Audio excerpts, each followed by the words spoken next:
Napahiga na lang si James Harden sa game ng Clippers at Pacers matapos ang 4 na sunod na 3-point shot. 21 points ang ginawa ni Harden sa 4th quarter na may total siyang 35 points, 9 assists at 8 3-point shot.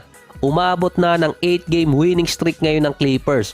Si Kawhi naman nasa 28 points, si PG nasa 27 points. May total silang tatlo na 90 points sa starting unit. Maganda ngayon na nilalaro ng Clippers. Si Russell Westbrook naman unti-unting bumababa ang kanyang minutes per game. Dati nasa 22 minutes per game pa siya pero sa last 8 games 17 minutes na lang. Nasa 11 points, 6 rebounds at 4 assists per game pa rin naman si Russell Westbrook. Pero base dito kay Westbrook, iba na rin kasi talaga ang role niya. Hindi niya expected na maglaro ng heavy minutes ngayon. Mine-mentor niya yung mga young players sa bench at yung pumalit sa kanya sa starting unit na si Terrence Mann. Ito rin kasi ang sinabi ni Westbrook na bago na ang duty niya sa team ngayon.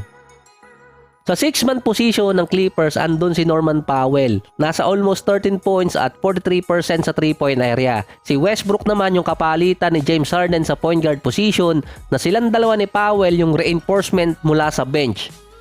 Sinabi ni Carmelo Anthony, mahirap magkaroon ng duo na magbe-blend sa loob ng court. Ang usapan pa sa Clippers, Big 3. Ito pa yung wala si James Harden dati. Nung pumasok si Harden, magkakaroon ng Big 4 at mas mahirap yun na mag-blend sa loob ng court. Nasa position dati na ganon si Carmelo Anthony nung maglalaro siya sa OKC.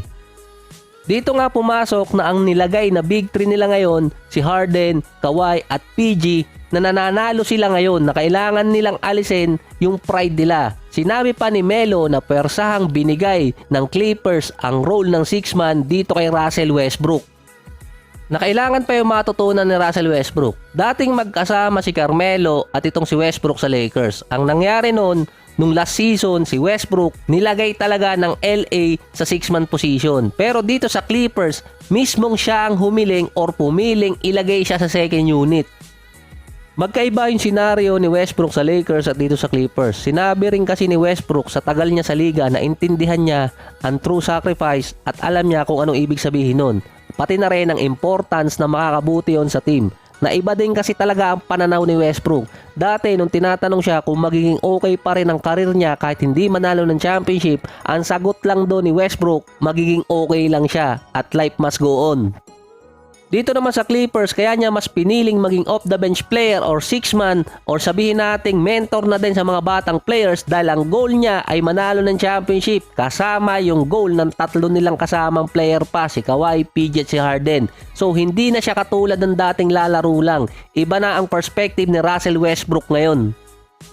Kahit si James Harden, sinabi nito kay Russell Westbrook nung nababawasan na ang minuto nito, just stay with it dahil mahaba pa yung season at frustrating talaga yung nangyayari sa kanya. Si Kawhi naman sinabing malaking bagay yung ginawa ni Westbrook dahil kilala talaga siya dating selfish player. Na kapag nakita ng kanyang mga ka-teammate yung ginawa ni Westbrook na nag-volunteer ng maging off-the-bench player, may intindihan ng team yung sacrifice na ginagawa nila. Sinabi rin naman talaga ni Westbrook nung media day pa lang, leadership ang meron siya ngayon. Hindi na siya tulad nung dati. Kasama din niya ngayon si Kawhi na hindi ganun kaingay sa media, kaya madali kay Westbrook na makapag-adjust.